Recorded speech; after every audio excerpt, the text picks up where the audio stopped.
Express YouTube वाहिनी, आपल्या मनातली सर्वसामान्य जनातली. बोला तैसा चाले त्यांची वंदावी पावले.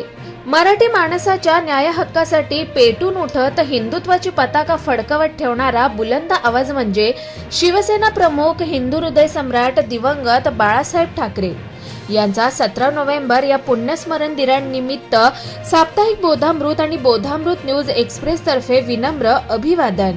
बाळ ठाकरे हा पंचाक्षरी मंत्र होता.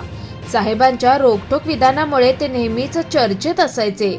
एकदा बोललेला शब्द त्यांनी कधीच मागे घेतला नाही. शिवसेना नावाचं वादळ देशात घोंगावत ठेवण्याचं काम त्यांनी आपल्या अमोघ वक्तृत्व आणि कुंचलयातील फटकाऱ्याने केला. मराठी माणसाचा बुलंद आवाज, मराठी माणसाचा स्वाभिमान चेतवण्याचं काम असेल. महाराष्ट्रात मराठी माणसाची होणारी गळचेपी, कर्नाटक महाराष्ट्र सीमावाद असो, बाबरी मस्जिदीचा मुद्दा असेल अथवा थेट पाकिस्तान विरोधी भूमिका असो, बाळासाहेबांची तोफ धडाडतच राहिली. आपल्या व्यंगचित्राच्या माध्यमातून त्यांनी राजकीय वादळं निर्माण केली. बाळासाहेबांनी आपल्या कारकिर्दीची सुरुवात फ्री प्रेस जर्नल या इंग्रजी वृत्तपत्रातून केली. त्यांनी RK लक्ष्मण यांच्यासोबतही काम केलं. 13 जून 1948 त्यांचा विवाह मासाहेब म्हणजे मीनाताई यांच्या सोबत झाला. नोकरीत त्यांना रस वाटत नव्हता म्हणून त्यांनी आज स्वतःचं मार्मिक हे साप्ताहिक सुरू केलं. मार्मिकच्या माध्यमातून त्यांनी मराठी माणसांचे प्रश्न समोर आणले. महाराष्ट्रात त्या काळी अमराठी माणसांची लुडबुड यावर भाष्य करणारी व्यंगचित्र मार्मिक मधून प्रसिद्ध केली. मराठी माणसांवर होणारा सततचा अन्याय, शिक्षण आणि नोकरी या क्षेत्रात मराठी माणसाची फरफट पाहून त्यांच्या न्याय हक्काकरिता एक लढाऊ संघटना असावी असा विचार बाळासाहेबांच्या डोक्यात आला. सुरुवातीच्या काळात शिवसेना हा राजकीय पक्ष नसून मराठी माणसाच्या न्याय हक्काकरिता लढणारी संघटना होती. बाळासाहेबांनी 19 जून 1966 शिवसेना पक्षाची स्थापना केली. 30 ऑक्टोबर 1966 शिवसेनेचा पहिला मेळावा शिवाजी पार्क मैदानात झाला. याला सुमारे 5 लाख लोकांचा सहभाग होता. या मेळाव्यापासून बाळासाहेब आणि शिवतीर्थावरील मराठी माणसांची गर्दी हे समीकरणच बनलं. बाळासाहेबांच्या जहाल वक्तृत्वासोबतच त्यांचे सामना वृत्तपत्रातील भेदक लिखाण यावर प्रबोधनकार ठाकरे आणि के आत्रे यांचा प्रभाव होता. बाळासाहेबांचे संघटन कौशल्य, वादळी सभा आणि झंझावताने 1995 साली विधानसभेवर भगवा फडकला आणि प्रत्यक्षात शिवशाही अवतरली.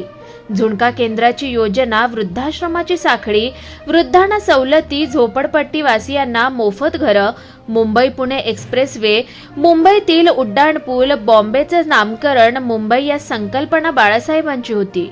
1992 झालेले मुंबईतील बॉम्बस्फोट आणि मुंबई उसळलेली दंगल यात मुंबई बेचिराख होण्यापासून वाचवण्याचं काम बाळासाहेबांनी केलं. हे त्यांचे टोकाचे विरोधक ही मान्य करतात. 80% समाजकारण आणि 20% राजकारण यावर शिवसेनेची वाटचाल राहिली.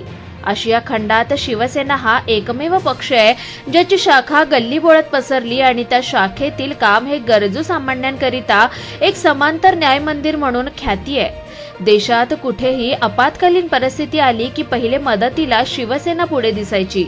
सुपरस्टार अमिताभ बच्चन यांना रुग्णालयात वेळेवर पोहोचवण्याकरिता शिवसेनेची रुग्णवाहिका आल्याचा अनुभव ते सांगतात.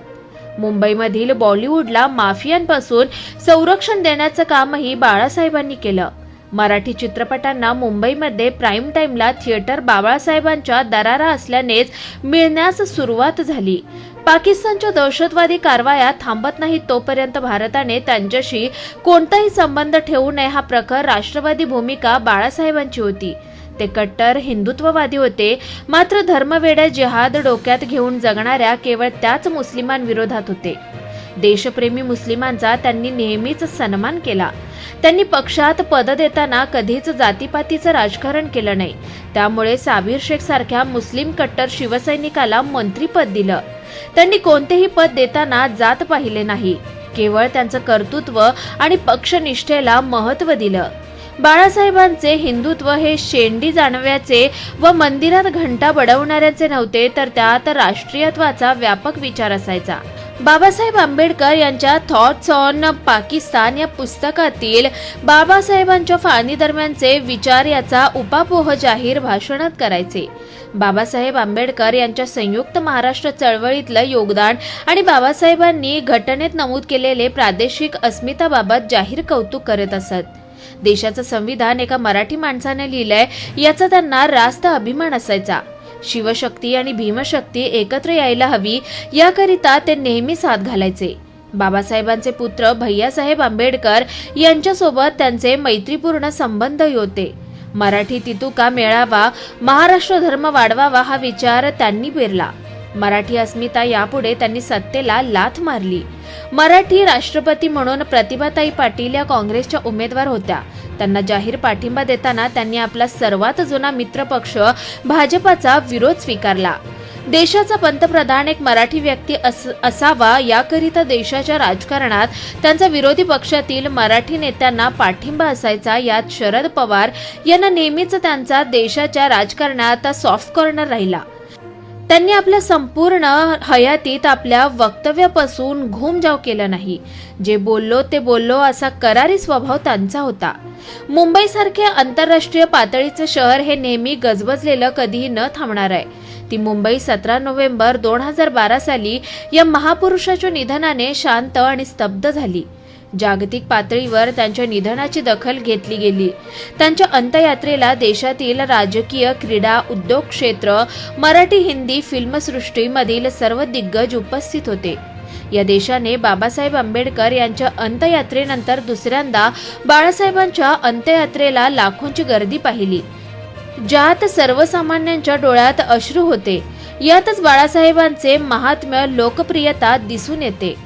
आज त्यांच्या निधनाला 11 वर्ष उलटूनही त्यांच्या विषयक आदरभाव अधिकाधिक वाढतोय आणि त्यांची राजकीय लोकप्रियता ही वाढतीये. दिव्यत्वाची जेथे प्रचिती तेथे कर माझे जुळती अशा या अजब रसायनाला भावपूर्ण मानवंदना. शामोबाळे साप्ताहिक, बोधामृत व बोधामृत न्यूज एक्सप्रेस.